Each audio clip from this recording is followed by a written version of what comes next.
दोस्तों, मुझ में और मेरी पुस्तक में क्या अंतर है। किताब एक निर्जीव पदार्थ, नॉन लिविंग थिंग है। इसको ना गर्मी लगती है ना सर्दी।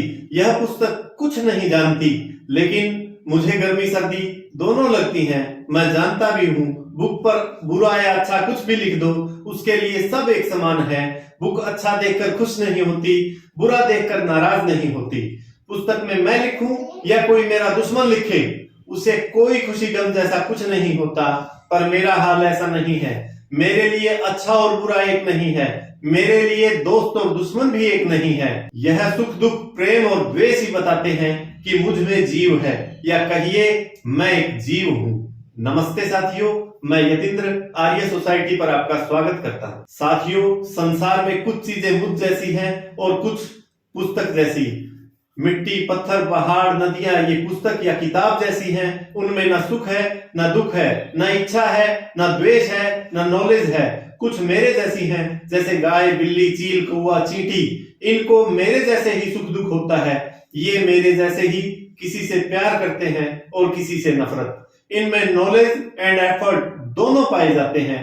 इसलिए हम इंसान, पशु, पक्षी, कीट, पतंग को सजीव या चेतन कहते हैं। अब सवाल उठता है कि जीव क्या है। कुछ लोग कहा करते हैं कि जीव एक गूढ़ समस्या है, समझ में नहीं आती।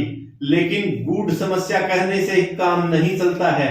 जब तक हम यह नहीं जानते कि हम क्या हैं, उस समय तक हम अपने कर्तव्य को, अपनी रिस्पॉन्सिबिलिटी, अपनी लायबिलिटी को कैसे फिक्स करेंगे। यदि कर्तव्य निश्चित नहीं, तो पाप पुण्य की व्यवस्था कैसे होगी। पाप पुण्य, धर्म अधर्म, इन सब के मामले में लोगों में इसीलिए मतभेद है कि वे जीव के अस्तित्व और उसके गुणों के मामले में एक से विचार नहीं रखते। जब तक रिस्पॉन्सिबिलिटी और कर्तव्य का ज्ञान ना हो, तब तक उसका पालन कैसे होगा। हो सकता है एक आदमी गाय बकरी को मारना पाप नहीं समझता, दूसरा समझता है। इसका क्या कारण है? इसका मेन रीजन, मुख्य कारण यही है कि एक समझता है गाय बकरी में जीव नहीं और इंसानों में जीव है। फिर जो इंसान मानता है कि मनुष्य के मरने के बाद उसकी आत्मा भी मर जाती है, वह तो यही कहेगा ना कि जब तक जियो सुख से जियो और कर्जा लेकर भी घी पियो। लेकिन जो समझता है कि मौत के बाद भी मैं बना रहूंगा, मैं मरने वाला नहीं, उसको पाप और पुण्य का ध्यान जरूर आएगा। इसलिए जीव के अस्तित्व पर विचार जरूर करना चाहिए। साथियों, दुकानदार दुकान तब बनाता है जब बाजार में उसके सामान की मांग हो। मांग हो ही ना तो कौन दुकान खोलेगा। यह दुनिया, यह पहाड़, खट्टे मीठे फल, नदी नाले, पेड़ पौधे, बादल बरसातें, टीले मरुस्थल, ये इतनी कलाकारी किसके लिए? ईश्वर ने हम सब के लिए ही तो यह बनाई है। अगर हम हो ही ना तो इन सब का क्या फायदा, किसे फायदा। साथियों, जब इंसान मरने लगता है तो वह अपने शरीर को छोड़ना नहीं चाहता। उसे लगता है कि कोई बड़ी शक्ति जिस पर मेरा बस नहीं है, मुझे शरीर से छुड़ा रही है। इस घटना से तीन चीजों का पता चलता है। एक, जीव जिसको शरीर छोड़ना पड़ रहा है। दूसरी, शरीर जिससे जीव को निकाला जा रहा है। और तीसरी, एक बड़ी शक्ति माने ईश्वर, जो शरीर जीव को शरीर से निकाल रहा है। गीता कहती है, कोई समय ऐसा नहीं था जब मैं न रहा या तुम ना रहे या ये राजे ना रहे, और ना ऐसा समय कभी आएगा। जैसे इंसान फटे पुराने कपड़े उतारकर नए पहनता है, ऐसे ही जीवात्मा एक शरीर को छोड़कर दूसरे में चली जाती है। जीव को ना हथियार काट सकता है, ना आग जला सकती है, ना पानी इसे गीला कर सकता है, ना हवा इसे सुखा सकती है।